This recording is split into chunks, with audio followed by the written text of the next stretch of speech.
Next अपन बात करेंगे halo alkanes and halo arenes के फ्रेओन्स के बारे में। फ्रेओन अपन बोल सकते हैं या तो मेथिल ग्रुप या फिर एथिल ग्रुप बोल सकते हैं, या तो इथेन एवं मीथेन के अंदर, या तो इथेन या फिर मीथेन समूह के अंदर अगर फ्लोरीन और क्लोरीन उपस्थित हो, या फिर बोल सकते हैं एथेन और मीथेन में अगर फ्लोरीन और क्लोरीन उपस्थित हो तो उस पूरे यौगिक को अपन फ्रेओन्स बोल सकते हैं। यहाँ पे क्या बोल सकते हैं, ओवरऑल CH3 ग्रुप क्या होगा, कार्बन प्रेजेंट होगा और कार्बन पे फ्लोरीन और क्लोरीन के अणु यहाँ पे, परमाणु यहाँ पे उपस्थित होंगे। तो कार्बन कंटेनिंग या फिर कार्बन उपस्थित फ्लोरीन और क्लोरीन पूरा समूह क्या कहलाता है, फ्रेओन्स कहलाता है। फ्रेओन्स इन तीनों से मिलकर बनता है कार्बन, फ्लोरीन और क्लोरीन, इसलिए उनको क्लोरो फ्लोरो कार्बन भी बोला जा सकता है। क्लोरो फ्लोरो कार्बन भी उनको बोला जा सकता है। ये क्या क्या उपस्थित है, उसमें तीन ही चीजें उपस्थित है, क्लोरीन, फ्लोरीन और कार्बन। इसलिए फ्रेओन्स वो यौगिक हैं या फिर वो कंपाउंड्स हैं जहां पे इथेन और मीथेन पे फ्लोरीन और क्लोरीन के परमाणु उपस्थित होते हैं। ओवरऑल मिला के बोल सकते हैं वहां पे कार्बन, फ्लोरीन और क्लोरीन उपस्थित होते हैं, इसलिए फ्रेओन का दूसरा नाम क्लोरोफ्लोरोकार्बन भी बोल सकते हैं, जिसको शॉर्ट फॉर्म में क्या लिख सकते हैं, CFC, क्लोरोफ्लोरोकार्बन। वे यौगिक जिसमें कार्बन, फ्लोरीन और क्लोरीन के परमाणु उपस्थित होंगे क्लोरोफ्लोरोकार्बन कहलाते हैं, या फिर उनको फ्रेओन्स भी बोला जा सकता है। जैसे हो सकता है CFCl3, सिर्फ क्या प्रेजेंट है, कार्बन, फ्लोरीन और क्लोरीन प्रेजेंट है, जो एज ए एग्जाम्पल है, उदाहरण है फ्रेओन का। तो कार्बन, फ्लोरीन और क्लोरीन कंटेनिंग यौगिक फ्रेओन्स यहाँ पे कहलाएंगे। तो बोला कि इनकी फॉर्मेशन, इनका मेथड ऑफ प्रिपरेशन कैसे किया जा सकता है। CCl4 के साथ अभिक्रिया करवा के इनका निर्माण करवाया जा सकता है। जैसे अभिक्रिया करेंगे CCl4 के साथ अगर HF की अभिक्रिया करवाई जाएगी, ठीक है, जैसे ही CCl4 पर HF की अभिक्रिया करवाई जाएगी उसके द्वारा फ्रेओन्स का निर्माण किया जा सकता है। तो CCl4 HF की अभिक्रिया करवाई जाएगी SbF5 की उपस्थिति में। किसकी उपस्थिति में बोल सकते हैं, उत्प्रेरक के रूप में होगा SbF5। यहाँ से एक HCl का मॉलिक्यूल रिलीज होगा, इधर से Cl और इधर से हाइड्रोजन, HCl अणु निकलेगा और साथ में CFCl3 का निर्माण यहाँ पे होगा। तो वन टाइप फ्रेओन बना है CFCl3। जैसे ही CCl4 की अभिक्रिया HF के साथ करवाई गई SbF5 की उपस्थिति में, तो फ्रेओन का निर्माण यहाँ पे होगा CFCl3 के रूप में, जिसको बोल सकते हैं फ्रेओन 1,1। क्या बोल सकते हैं, फ्रेओन 1,1 उसको बोला जा सकता है। फ्रेओन 1,1 उसको बोला जा सकता है। फिर नेक्स्ट बोला कि जैसे ही फर्दर जो उत्पाद यहाँ पे बना है CFCl3, अगर उसकी अभिक्रिया अगेन किसके साथ करवाएंगे, HF के साथ, सेम SbF5 की उपस्थिति में एक और HCl का अणु यहाँ से निकलेगा, एक क्लोरीन इधर से और हाइड्रोजन HF से, तो क्या बन जाएगा, फ्लोरीन बढ़ेगा, क्लोरीन घटेगा, Cl2 का फॉर्मेशन यहाँ पे हुआ है। इसका नाम अपन बोल सकते हैं फ्रेओन 1,2 इसका नाम बोला जाएगा। क्या बोलेंगे, फ्रेओन 1,2 इसका नाम आ जाएगा। तो वो कंपाउंड से फिर वो यौगिक जिसमें कार्बन, फ्लोरीन और क्लोरीन उपस्थित है फ्रेओन्स कहलाएंगे, और उनका दूसरा नाम CFC बोला जा सकता है, क्लोरो फ्लोरोकार्बन। वो कार्बन के यौगिक जो क्लोरीन और फ्लोरीन दोनों परमाणु उपस्थित कंटेन रखते हैं फ्रेओन्स कहलाएंगे, और CFC भी इनको बोला जा सकता है।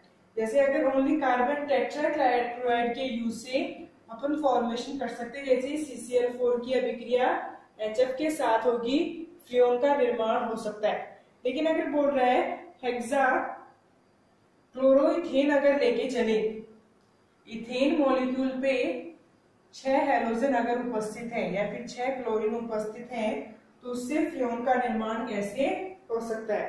फर्स्ट तो बोला कि CCl4 के साथ HF की अभिक्रिया पे। नेक्स्ट अपने को देखना है कि जैसे ही हेक्साक्लोरो या फिर हेक्सा हेलो, कोई भी हेलोजन डेरिवेटिव हो सकता है, जिसमें बोलेंगे अगर हेक्साक्लोरो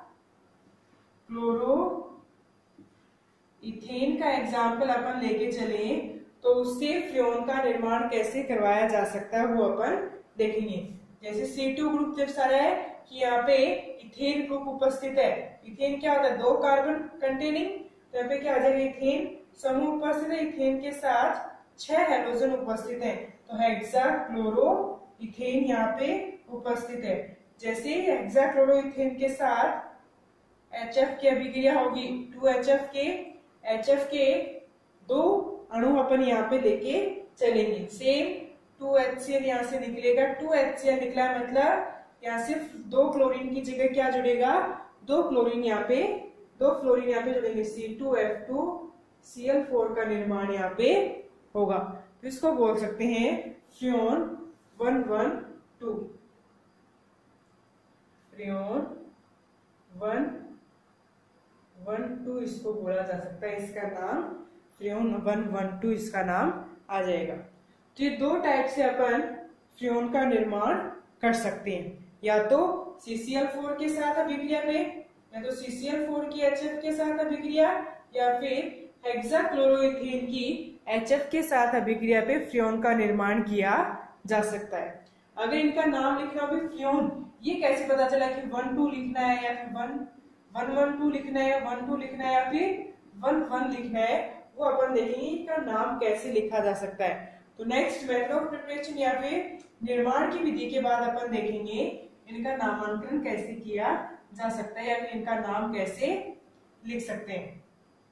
यहाँ पर कॉमनली लेके चलते हैं, फ्रियोन के नाम में फ्रियोन के साथ 3 नंबर होते हैं। इन 3 नंबर को अपन एक बार XYZ के रूप में देखेंगे। किसके रूप में देखेंगे, XYZ के रूप में अपन यहाँ पे देखेंगे कि भाई XYZ जो नंबर लिख रहे हैं मैक्सिमम अपन 3 नंबर लिख सकते हैं, और वो 3 नंबर कौन कौन से परमाणु के तौर पे लिखने हैं वो अपन देख के चलेंगे। तो हर एक नाम जो भी फ्रियोन का अणु होगा उसका नाम लिखा जाएगा फ्रियोन, और साथ में मैक्सिमम 3 नंबर वहां पे दर्शाने होंगे। 3 परमाणुओं की संख्या अपने को दर्शानी होती है। यहाँ पे देखेंगे फ्रियोन मान लेते हैं CFCl2 का एग्जाम्पल या फिर CF2Cl2 का एग्जाम्पल यहाँ पे लिया गया। तो सबसे पहले फ्लोरीन क्लोरीन कार्बन है, सबसे पहले नाम आ जाएगा फ्रियोन, तो एज इट इज आ जाएगा। फिर अपने को वैल्यू देखनी है, x इक्वल्स टू क्या होता है, y इक्वल्स टू क्या है, और z इक्वल्स टू क्या होता है। तो x इक्वल्स टू अपन बोल सकते हैं जितने कार्बन उपस्थित है उससे 1 नंबर कम कार्बन का अपने को लिख के चलना है। जितने कार्बन यौगिक में उपस्थित है उसमें से 1 कार्बन कम लेके अपने को चलना है। अगर मान लो यौगिक में कार्बन नंबर ऑफ कार्बन अगर मान लेते हैं 1 है, तो वहां पे x की वैल्यू कितनी आ जाएगी, 0। कार्बन की जितनी वैल्यू है उसमें से -1 लेके चलना है x की वैल्यू। तो x इक्वल्स टू अपन बोल सकते हैं नंबर ऑफ कार्बन -1। यौगिक में जितने कार्बन एटम्स या फिर कार्बन परमाणु उपस्थित है उसमें से 1 नंबर कम करके अपन किसका मान निकाल सकते हैं, x का मान अपन निकाल सकते हैं। तो x इक्वल्स टू होता है C-1। कार्बन के जितने परमाणु उपस्थित है उससे 1 कम मान किसका आएगा, x का। मान लेते हैं यौगिक में कार्बन की संख्या कितनी है, 1, तो x का मान कितना आ जाएगा, 1 - 1 इक्वल्स टू 0। तो इसके लिए x आ जाएगा 0 अगर कार्बन की संख्या 1 है। वहीं अगर कार्बन की संख्या 2 होती तो क्या आता, 2 - 1 तो कितना आ जाता, 1। x का मान कितना आ जाता, 1। तो जितनी कार्बन की संख्या उपस्थित है यौगिक में उससे 1 कार्बन नंबर अपने को कम लेके चलना है। अगर x का मान 0 आया है तो यहाँ पे नाम के अंदर x की कोई भी वैल्यू नहीं रखी जाएगी। 0 है तो उसको लिखने की जरूरत नहीं है, और अगर 1 है तो x की वैल्यू कितनी आ जाएगी, 1। y इक्वल्स टू देखना है number of hydrogen atom plus 1।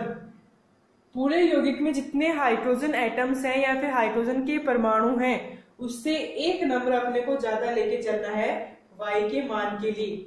अगर y का मान देखना है तो हाइड्रोजन की संख्या प्लस में 1, हमेशा एक नंबर ज्यादा लेके चलना है हाइड्रोजन की संख्या से। और अगर हाइड्रोजन का नंबर 0 है तो y का मान कितना आ जाएगा 1, और हमेशा y का मान कितना रहेगा 1 ही रहेगा, क्योंकि यहाँ पे फ्रियोन्स में कभी भी हाइड्रोजन उपस्थित नहीं होता है। तो y का मान कितना आ जाएगा मोस्टली 1 ही लेके चलेंगे।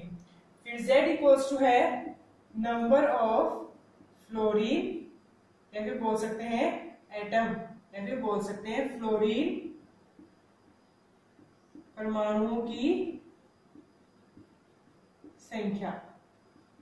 जितने उपस्थित हैं उतने ही नंबर अपन लेके चलेंगे z के मान में। मान लेते हैं फ्लोरीन का नंबर कितना है 2, यौगिक के अंदर फ्लोरीन का नंबर 2 है, तो z का मान भी कितना आ जाएगा 2। ऐसे ही अपने को x y z का मान रख के नाम यहाँ पे लिखना पड़ता है। जैसे CF2Cl2 है, इसका नाम कैसे लिख सकते हैं? सबसे पहले फ्रियोन आ गया, फ्रियोन के बाद x का मान कितना C-1, जितने कार्बन है उससे एक कम, तो कार्बन कितने यहाँ पे सिर्फ एक कार्बन है, तो 1 - 1 इक्वल्स टू कितना, x की वैल्यू आ गई यहाँ पे 0, उसको लिखने की आवश्यकता नहीं है। फिर सेकंड अपन देखेंगे y का मान कितना है H+1, जितने हाइड्रोजन है उससे एक मान ज्यादा, तो यहाँ पे एक भी हाइड्रोजन नहीं है, तो y का मान कितना आ जाएगा 1। फिर z का मान देखना है फ्लोरीन की संख्या, जितने फ्लोरीन उपस्थित उतना ही z का मान, कितने फ्लोरीन उपस्थित है 2, तो इसका नाम आ जाएगा फ्रियोन 1, 2। ऐसे ही अलग अलग अणुओं का नाम अपन लिख सकते हैं। जैसे हेक्साक्लोरो से बनाया था C2F2Cl4, हेक्साक्लोरो इथेन की HF के साथ अभिक्रिया करने पे ये वाला यौगिक बनाया था, तो इसका नाम सबसे पहले आ जाएगा फ्रियोन, और फिर XYZ का मान, x का मान क्या होता है जितने कार्बन है उससे एक कम, कितने कार्बन 2, x का मान आ जाएगा 1, और y का मान H+1, एक भी हाइड्रोजन नहीं है तो कितना आ जाएगा 1, और फ्लोरीन कितने हैं 2, इसलिए इसका नाम आ जाएगा फ्रियोन 1, 1, 2।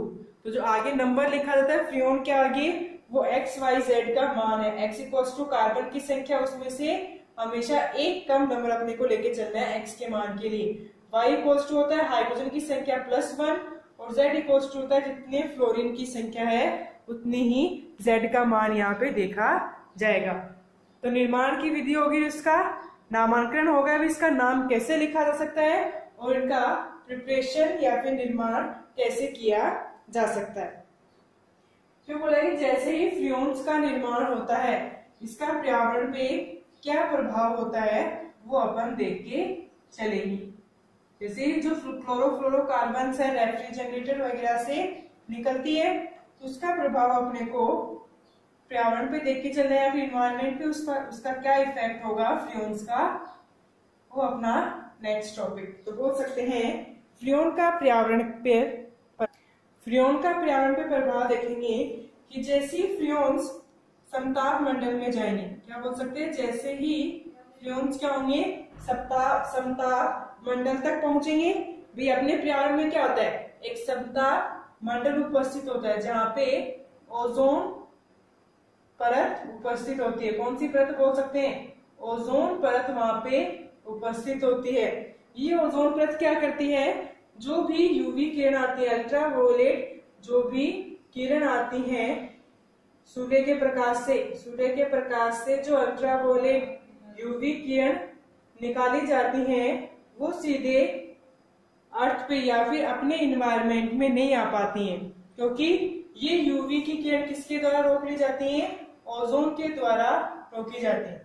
मान लेते हैं जैसे ही सन उपस्थित है, इसकी वजह से जो भी किरणें निकलती हैं वो किरणें क्या कंटेन रखती हैं, यूवी की मात्रा, अल्ट्रावायलेट किरणें वहां पे उपस्थित होती हैं, और ये अल्ट्रावायलेट किरणें हार्मफुल होती हैं। क्या बोल सकते हैं, डैमेज कर सकती हैं या फिर हार्म क्षति पहुंचा सकती हैं अपने एनवायरनमेंट में। या तो एनिमल्स की बात करें, प्लांट्स की बात करें, या फिर ह्यूमन बींग्स की बात करें, किसी की भी बात करेंगे तो अल्ट्रावायलेट किरणें हार्म करती हैं, क्षति पहुंचाती हैं, जिसकी वजह से क्या होता है, स्किन कैंसर वगैरह हो सकता है। स्किन कैंसर हो सकता है या फिर अलग अलग प्रकार की बीमारियां हो सकती हैं। लेकिन ये जो यूवी किरणें हैं ये किसके द्वारा रोकी जाती हैं, समताप मंडल में उपस्थित ओजोन परत के द्वारा ये रोकी जाती हैं।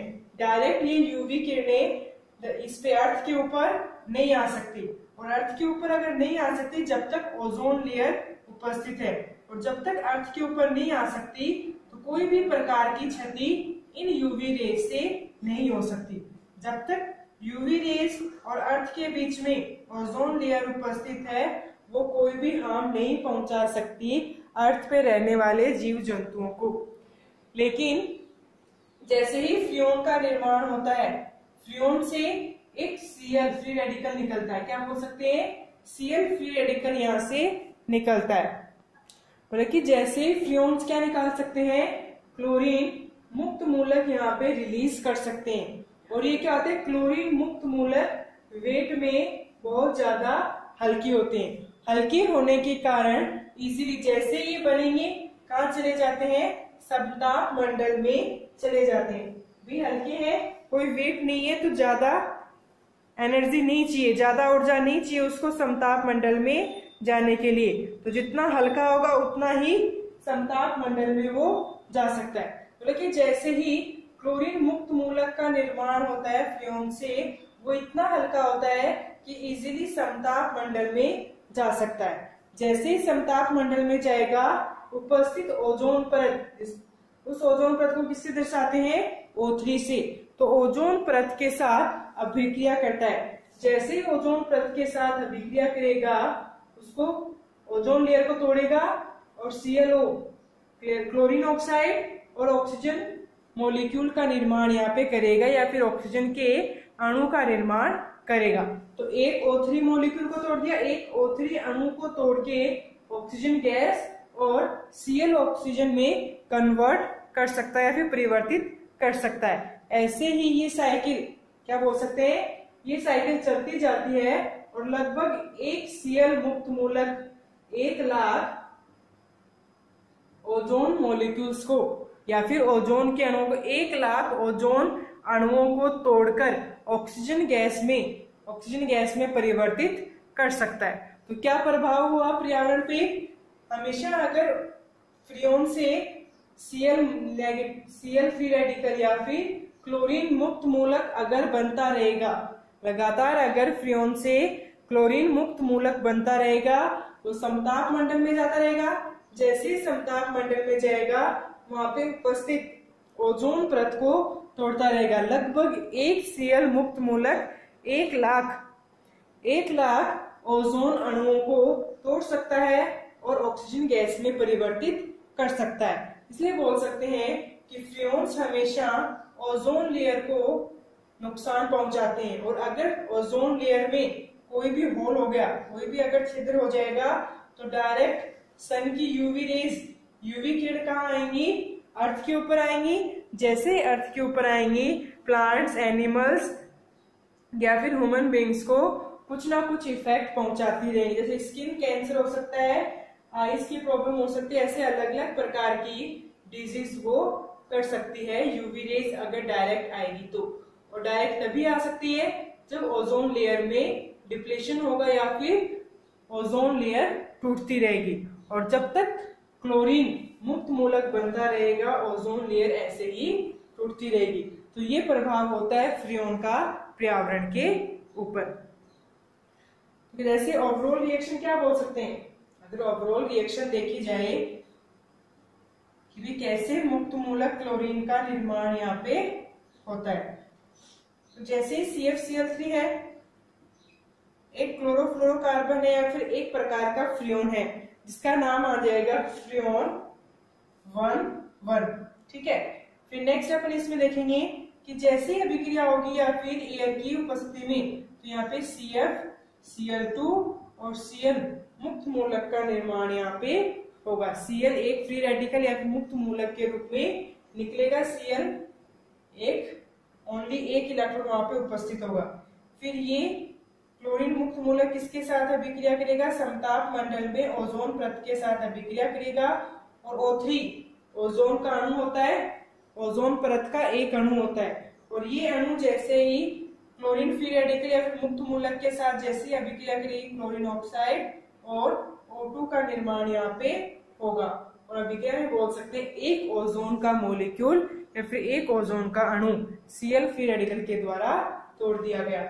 ऐसे ही ये साइकिल बार बार चलती जाएगी।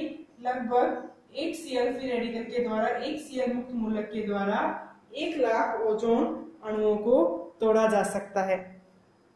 इसीलिए इसकी यूज क्या करना पड़ेगा? अगर ओजोन लेयर के डिप्लेशन को, ओजोन लेयर के टूटने को बचाना है तो CfCl3 का यूज करना अपने को क्या करना पड़ेगा?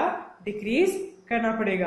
और इसी की अवेयरनेस फैलाने के लिए अलग अलग प्रकार के प्रचार किए जाते हैं ताकि CfCl3 का यूज कम से कम हो। ये था अपनी फ्रियोन्स के बारे में, उसका निर्माण, उसके निर्माण की विधि, उसका नामकरण और पर्यावरण पे उसका क्या प्रभाव हो सकता है उसके बारे में अपन ने देखा। यूवी रेज क्या बोल सकते हैं यहाँ पे? जो पैरा बैंगनी किरणें होती हैं, पैरा बैंगनी किरणें यूवी किरण के रूप में बोला जा सकता है। अल्ट्रावायलेट या फिर पैरा बैंगनी किरणें। फिर नेक्स्ट अपने को देखना है, 2 लास्ट टॉपिक है, एक है BHC और एक DDT। सिर्फ उनके बारे में थोड़ा बहुत देखना है कि BHC का मॉलिक्यूलर फॉर्मूला, अणुसूत्र क्या होगा, कैसे उसका निर्माण किया जा सकता है, BHC का अणुसूत्र क्या होगा, उसका निर्माण और उनका यूज कैसे अपन कर सकते हैं या फिर पर्यावरण पे उसका प्रभाव। तो सबसे पहले अपन लेके चलेंगे DDT में लेके चलेंगे पैरा पैरा। 2 पोजीशन है पैरा पैरा, दोनों पोजीशन पे क्या प्रेजेंट है? पैरा पैरा डाई क्लोरो, एक डी से क्या? डाई क्लोरो, फिर आएगा डाई फिनाइल, दूसरे डी से क्या आ जाएगा? डाई फिनाइल बोल सकते हैं, फिर डाई फेनिल और ट्राई क्लोरो, टी से क्या आ जाएगा? ट्राई क्लोरो, किसके उपस्थित है? 3 chloro ethane, tri chloro ethane अपन यहाँ पे बोल सकते हैं। तो आ जाएगा, इसकी फुल फॉर्म बोल सकते हैं पैरा पैरा, एक डी से डाइक्लोरो, दूसरे डी से डाइफिनाइल, तीसरे आ जाएगा ट्राई क्लोरो एथिन। यहाँ पे ओवरऑल इसका नाम आ जाएगा DDT की फुल फॉर्म। जैसे अगर इसका निर्माण किया जा सकता है, इसका निर्माण अपन क्या करेंगे? CCl क्लोरल कंपाउंड की रिएक्शन, क्लोरल कंपाउंड की रिएक्शन जैसे ही 2 अणु, इसके अणु देखेंगे क्लोरोबेंजीन बोल सकते हैं। इसका निर्माण क्लोरल पर 2 क्लोरोबेंजीन की अभिक्रियाओं द्वारा किया जा सकता है। क्लोरल है पूरा यौगिक, CCl3 के साथ CHO समूह क्या होता है? क्लोरल होता है। क्लोरल पे जैसे ही 2 क्लोरोबेंजीन की अभिक्रिया होगी, यहाँ से क्या होगा? पैरा पोजीशन से हाइड्रोजन निकलेगा। जैसे ही 2 क्लोरोबेंजीन के साथ क्लोरल की अभिक्रिया होगी तो DDT का निर्माण अपन यहाँ पे कर सकते हैं। यहाँ से क्या होगा? पैरा स्थिति से हाइड्रोजन और क्लोरल का ऑक्सीजन, H2O का अणु निकलेगा। H2O का अणु जैसे निकलेगा यहाँ पे क्या होगा? ये 3 क्लोरीन, ये आ जाएगा CH और इसी कार्बन पे क्या अटैच हो जाएंगे? 2 फिनाइल ग्रुप, फिनाइल पे 2 फेनिल पे, पैरा पोजीशन पे 2 क्लोरीन।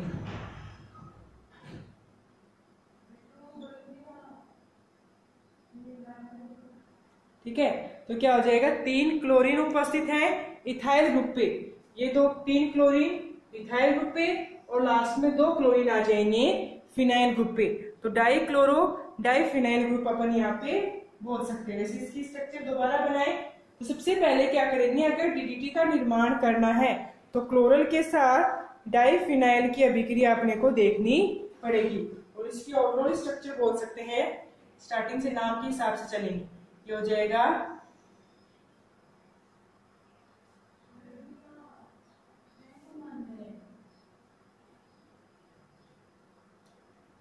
ये क्लोरीन और ये chlorine, die chloro die phenyl, और फिर एक इथाइल ग्रुप पे